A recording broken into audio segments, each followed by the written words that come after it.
नमस्कार दोस्तों, फिर से आपका स्वागत है मेरे एक नए वीडियो में। मैं अपने इस वीडियो में बताने वाला हूं कि बिहार में जो है एक जिला स्तर की नई वैकेंसी निकाली गई है। और दोस्तों इसमें जो टोटल पद आपको रखे गए हैं 44 पद इसमें रखे गए हैं। अगर आप बिहार के किसी भी डिस्ट्रिक्ट से आते हैं तो आप ये फॉर्म को फिल कर सकते हैं। अगर आप इसमें एग्जाम देते पास हो जाते हैं तो आपका जो जॉब है कहाँ पे करना पड़ेगा, तो यहाँ पे बताया गया है। ये जो जॉब है आपको पटना में ही देखने को मिलेगा। जिला बाल संरक्षण इकाई में आपको काम करना पड़ेगा। तो दोस्तों किस पदों पे कितना वैकेंसी निकाला गया और कौन कौन से पद निकाले गए, टोटल जानकारी इस वीडियो में दूंगा। और किस तरह से फॉर्म भरना है ये भी जानकारी इस वीडियो के लास्ट में दूंगा। अगर दोस्तों मेरा वीडियो पसंद आएगा तो मेरे वीडियो को लाइक शेयर एंड मेरे चैनल को सब्सक्राइब जरूर कर लीजिएगा।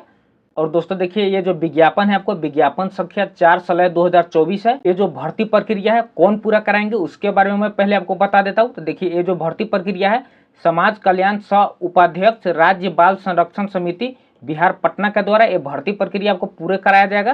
और दोस्तों देखिए इसमें जो आपको है जिला बाल संरक्षण है, इनमें अगर आप पास हो जाएगा तो आपको काम क्या करना पड़ता है। तो देखिए यहाँ पे आपको बताया गया है, इसमें देखिए 0 वर्ष से लेके 6 वर्ष के बीच के जो बच्चे होते हैं देखरेख करने के लिए मेन रूप से रखा जाता है। जिला बाल संरक्षण ये एक संस्थान है, बिहार के हर एक जिले में खुले हुए हैं।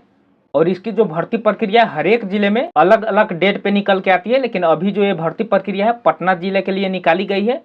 दोस्तों इसका फॉर्म है किस तरह से भर सकते हैं इसका मैं आपको लास्ट में बताऊंगा, क्योंकि इसका जो फॉर्म है ऑफलाइन ही आप भर सकते हैं। और इसमें कौन कौन लोग फॉर्म फिल कर सकते हैं, तो पुरुष महिला दोनों लोग इस फॉर्म को फिल कर सकते हैं। तो चलिए दोस्तों मैं आपको बता देता हूँ किन विभाग में कितना पद दिए गए हैं। देखिए यहाँ पे आपको जो 1 नंबर में बताया गया है मैनेजर या कोऑर्डिनेटर है, इनका जो 4 पद निकाले गए हैं। और इसमें किस कोटि में कितना सीट होने वाले हैं यहाँ पे बता भी दिया गया है। तो देखिए यहाँ पे जो सीट है आपको जनरल के लिए 1 है, जनरल महिला के लिए आपको 1 है, इसके बाद ईबीसी के लिए 1 पद है, एससी के लिए आपको 1 पद दिया गया है। और देखिए इसमें जो है बहुत सारे स्टूडेंट को ये लगता होगा जो बीसी है एसटी है उन लोगों के लिए क्या इस पद में इसमें जो है वैकेंसी, उन लोग ओबीसी है एसटी है किसी अन्य कैटेगरी के लिए क्या इन विभागों में इनका जो वैकेंसी नहीं होने वाली, तो आराम से आप भी फॉर्म भर सकते हैं।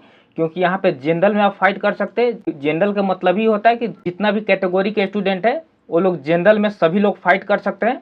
और देखिए इसका जो वेतन कितना मिलने वाला प्रति माह इसके बारे में बता देता हूँ। इसका जो वेतन है आपको 23,170 रुपया पर मंथ मिलने वाले हैं। और इसका जो उम्र सीमा है, उम्र सीमा क्या रखने गया है फॉर्म भरने के लिए, अगर आपका उम्र सीमा 25 से लेकर 45 वर्ष के बीच है तो आप इस फॉर्म को भर सकते हैं।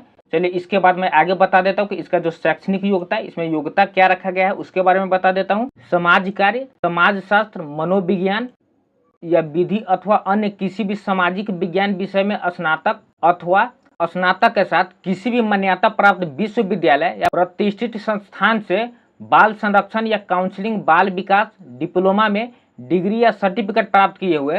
तो देखिए यहाँ शैक्षणिक योग्यता में टोटल बातें बताया गया है। अगर आप इसको फुलफिल करते हैं, अगर आपके पास ये योग्यता है तो आप इस फॉर्म को भर सकते हैं, आप इसके लिए एलिजिबल है और आप इस फॉर्म को फिल कर सकते हैं। देखिए इसके बाद यहाँ पे अनुभव के बारे में बताया गया है। सामाजिक विकास क्षेत्र में कार्य करने का कम से कम 2 वर्षों का अनुभव, अधिक से अधिक बाल देख रेख जो संरक्षण होता है इनके अंतर्गत किन्हीं के पास अगर 2 वर्ष का जो है उनके पास अनुभव है तो उनको है इसमें पहले प्राथमिकता दिया जाएगा। अगर जिनके पास अनुभव नहीं है तो ये नहीं कि वो फॉर्म फिर नहीं कर सकते, वो भी फॉर्म भर सकते हैं। और देखिए इसका जो दूसरा बात बताया कि एमएस ऑफिस में कार्य करने का सक्षम हो, यानी कि वो कार्य कर सकते हैं।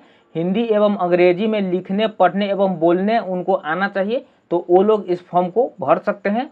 देखिए इसके बाद जो दूसरा पोस्ट दिया गया, दूसरा पोस्ट का नाम है सामाजिक कार्यकर्ता या सह अर्ली चाइल्डहुड एडुकेटर है। इनमें जो पदों की संख्या आपको 4 पदों की संख्या दिया गया है। इनमें जो आपको यूआर के लिए 1 सीट है, जनरल फीमेल के लिए आपको 1 सीट निकाला गया है, ईबीसी के लिए 1 सीट है और एससी के लिए भी इनमें 1 सीट रखा गया है। ओबीसी एसटी या किसी अन्य कैटेगरी को भी स्टूडेंट है वो भी इस फॉर्म को भर सकते हैं, वो जनरल में फाइट करेंगे। देखिए इसका जो आपको मंथली वेतन मिलने वाले 18,536 रुपये आपको पर मंथ दिए जाएंगे। और इसका जो उम्र सीमा है आपको 22 ईयर से लेकर 35 वर्ष तक आपकी जो है उम्र सीमा होना चाहिए। और इसके बाद इनमें जो है आपको एजुकेशन क्वालिफिकेशन खोजा गया है। इसमें सामाजिक कार्य, मनोविज्ञान या अन्य किसी भी सामाजिक विज्ञान विषय में स्नातक के साथ विषम परिस्थितियों में रहने वाले बच्चों के साथ 1 वर्ष का अनुभव का कार्य हो। यानी कि यहाँ पे आपको बताया गया है कि सामाजिक या मनोविज्ञान किसी अन्य सामाजिक विज्ञान विषय में स्नातक पास अगर आप है और इसके बाद है विषम परिस्थिति में बच्चे के साथ 1 वर्ष का अनुभव है आपके पास, तो आप इस पोस्ट के लिए एलिजिबल है और आप इस फॉर्म को भर सकते हैं। देखिए इसके बाद इनके अनुभव के बारे में बताया गया कि किशोर न्यायालय प्रणाली के साथ कार्य अनुभव को प्राथमिकता दी जाएगी। यानी कि किशोर न्यायालय प्रणाली के एक संस्था है, उनमें जो अगर कार्य अनुभव आपका है तो इनमें आपको फर्स्ट प्राथमिकता आपको दी जाएगी। इसके साथ ही आपको हिंदी एवं अंग्रेजी लिखने पढ़ने एवं बोलने की क्षमता हो, यानी कि आप हिंदी बोल पढ़ और लिख सकते हैं, तो आप इस पोस्ट के लिए एलिजिबल है, आप इस फॉर्म को भर सकते हैं। इसके बाद देखिए जो तीसरा पोस्ट है ये आपको नर्स के पद पे होने वाले हैं। इसमें जो आपको टोटल सीटों की संख्या 4 सीटों की संख्या है। इसमें भी आपको categories by same he post बताया गया है। वही आपको यूआर के लिए 1 है, यूआर फीमेल के लिए आपको 1 है, ईबीसी के लिए 1 सीट है, एससी के लिए 1 सीट है। और इसमें जो आपको टोटल मंथली मिलने वाले 11,916 रुपये मिलने वाले पर मंथ। और इसके बाद देखिए यहाँ पे आपको उम्र सीमा जो है 45 वर्ष तक होना चाहिए। अगर आप 45 वर्ष तक है तो आप इस फॉर्म को भर सकते हैं। और इसमें जो क्वालिफिकेशन खोजा गया, सरकार या भारतीय नर्सिंग परिषद द्वारा मान्यता प्राप्त नर्सिंग संस्था से नर्सिंग में इंटरमीडिएट या डिप्लोमा, अगर इस क्वालिफिकेशन को फुलफिल आप कर रहे हैं तो आप इसके लिए एलिजिबल है, आप इस फॉर्म को भर सकते हैं।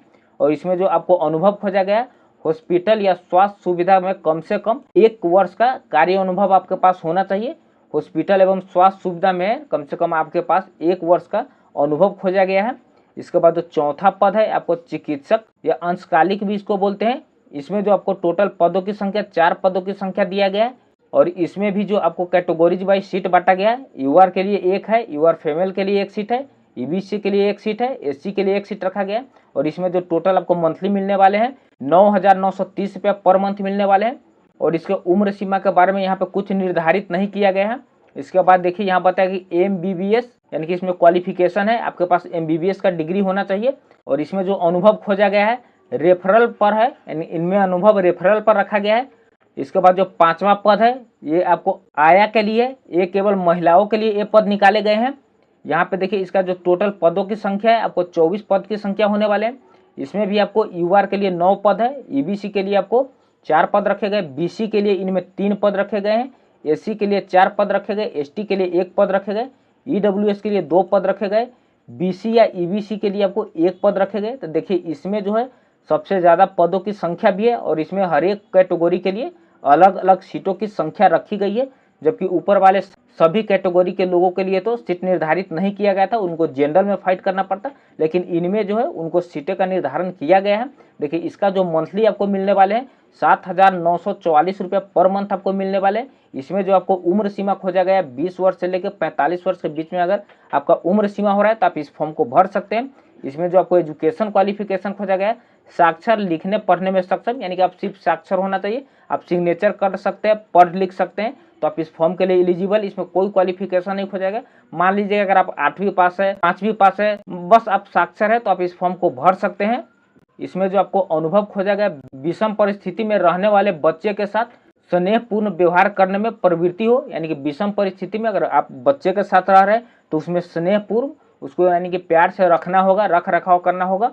इसके बाद देखिए जो 6ठा नंबर में जो पद है आपको चौकीदार के पदों पे वैकेंसी निकल रही है। यहाँ पे आपको जो टोटल पदों की संख्या 4 पदों की संख्या है।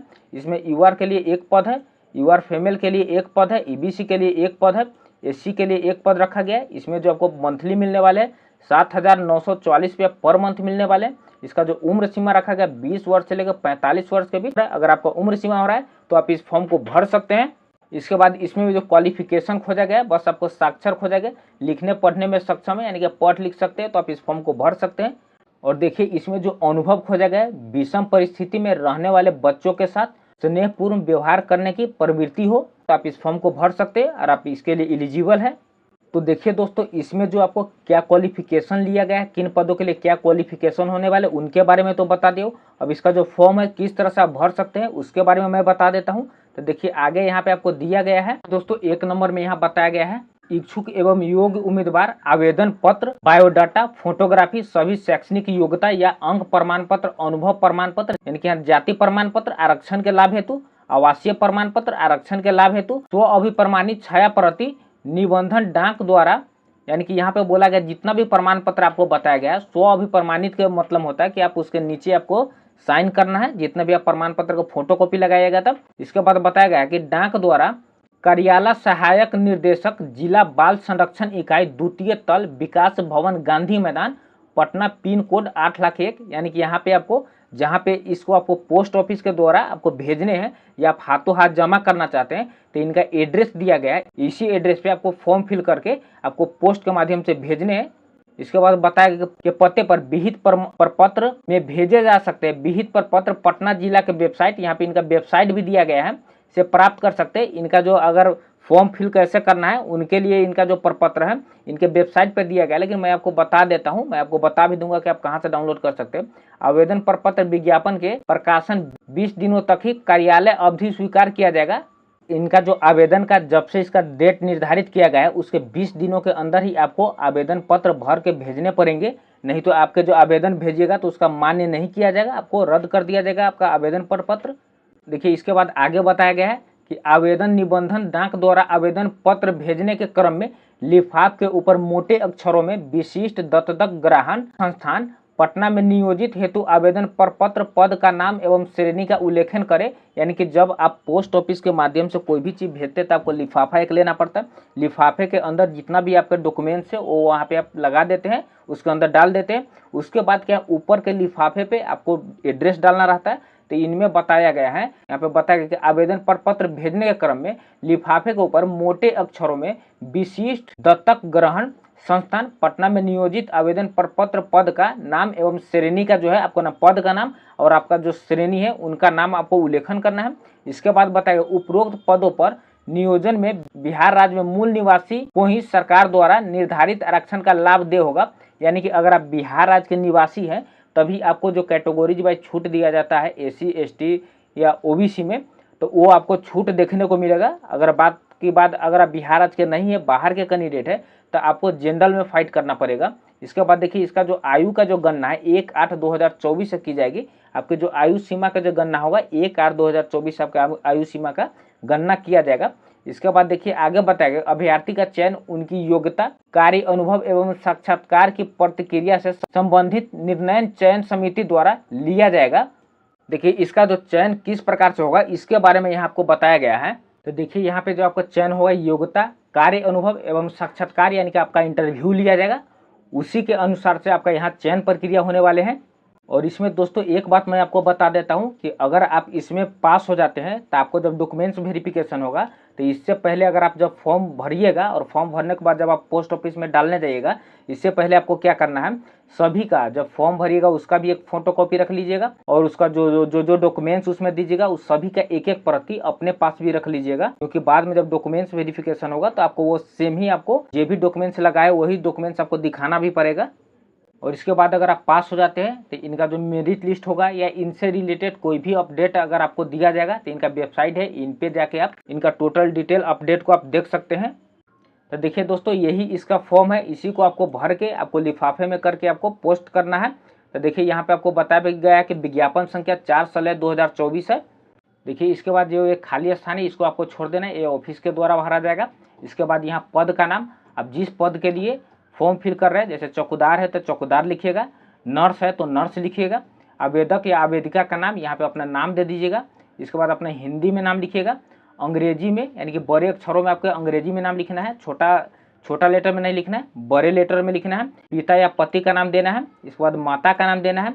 लिंग पुरुष या महिला वो आपको बताना है। इसके बाद जन्म तिथि, तो देखिए यहाँ पे आपका जन्म है 1/8/2024 के अनुसार काउंट होगा, तो आपका अभी जो उम्र है कितना हो रहा है यहाँ पे आपको लिखना है। इसके बाद कुल आयु यानी कि कितना वर्ष हुआ आपका और कितना माह हुआ और कितना दिन हुआ है, टोटल आपको 1/8/2024 के अनुसार ही आपको काउंट करना है। तो देखिए दोस्तों आगे और बताया गया है कि यहाँ पे आपको बताएगा कि आपका जो कैटेगरी क्या है वो आप यहाँ पे लिखिएगा। इसके बाद अस्थायी पता देना है, ग्राम, पोस्ट, थाना, जिला, राज्य, पिन कोड अपना देना है, मोबाइल नंबर देना है, ईमेल एड्रेस दे दीजिएगा। अस्थायी पता यानी कि आप जहाँ पे परमानेंट रह रहे हैं वहीं का पता आपको देना है।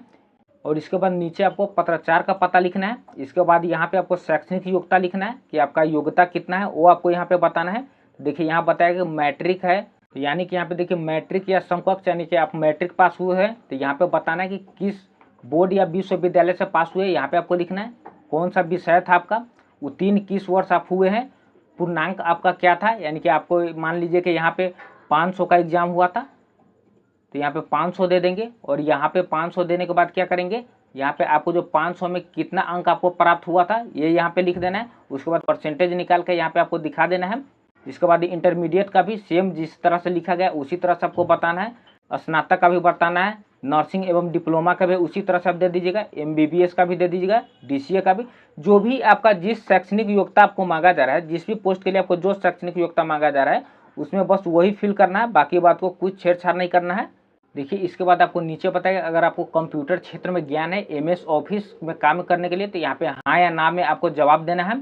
संबंधित क्षेत्र में अनुभव, अगर आपके पास कार्य करने का अनुभव है किसी क्षेत्र में तो बताए कितने वर्ष का है, कितने माह का है और कितने दिन का है। अगर आपके पास कार्य अनुभव नहीं है तो इसको खाली छोड़ देना है। इसके बाद आपको घोषणा देना है, यहाँ पे अपना नाम लिखना है। इसके बाद पता देना है, किस दिन आप फॉर्म फिल कर रहे हैं वो फॉर्म फिल का डेट लिखना है। इसके बाद आपका यहाँ अपना हस्ताक्षर कर दीजिएगा।